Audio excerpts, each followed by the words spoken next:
Good evening, class. Before I get into the details of this speech, I want to take you guys back to December 1941.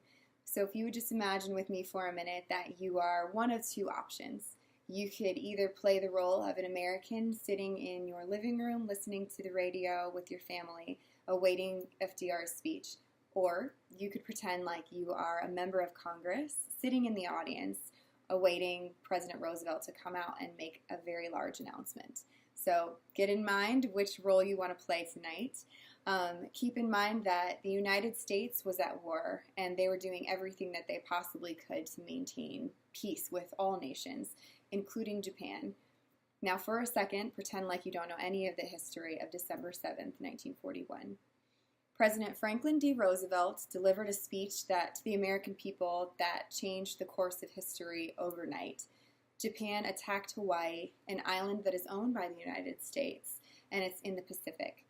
He had to relay some very unfortunate and scary information to the U.S. citizens while keeping their spirits high, their pride in their country high, and also their faith in their president high. My name is Kelly Morgan, and I'm going to talk to you about one of the most historical moments in the history of the United States, and the speech that changed the course of history forever. Keeping that background in mind, I would like to start from the beginning of the address to the U.S. from Franklin D. Roosevelt and identify if he was direct with his audience and if he successfully captured their attention from the start. FDR used directness and conviction. He didn't shy away. He showed confidence in the words that he chose. He spoke them in a way that exuded strength and dignity. He didn't sugarcoat the events that were happening, the events at hand.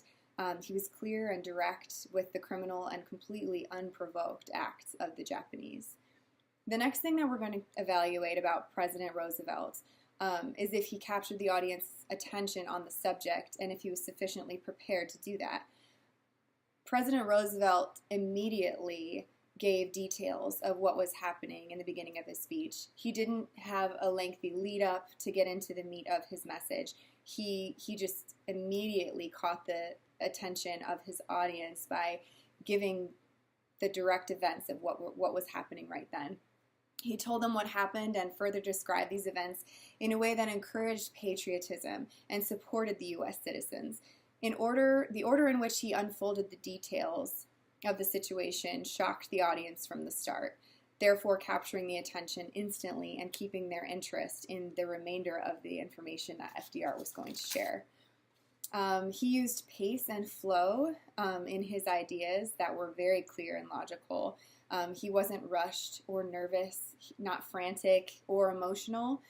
He exuded the kind of strength and that any country really needs from their leader in times of trouble.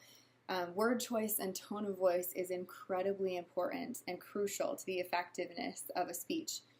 And President FDR accomplished this task in speaking with bold and appropriate tone for his message. He used emotional effect in his word choice to create a passionate result and a passionate theme throughout his message. He really wanted the U.S. citizens to get on board with the call to war and what he was asking of the Americans. He was asking them to get on board with him and support him because we needed to begin to defend ourselves. FDR maintained emotional control throughout his speech entirely, as well as giving the audience confidence in their country and president. His duty to take care of his country was well displayed in the strength in his voice and confidence in stature as he delivered his message. He used forceful repetition within his speech to drive home certain details of the events and the attack that would resonate with the American people, and to show the weight of the message. Not everyone in the country agreed with the call to World War II, but hearing this speech made by President Roosevelt, I can guess that the U.S. citizens were put at ease knowing that their country was in strong hands. The president's confidence in their ability to be victorious united the country in their pursuit to protect themselves. FDR exuded confidence and strength that was key for the unity of the nation at that time, and he succeeded in rallying patriotism.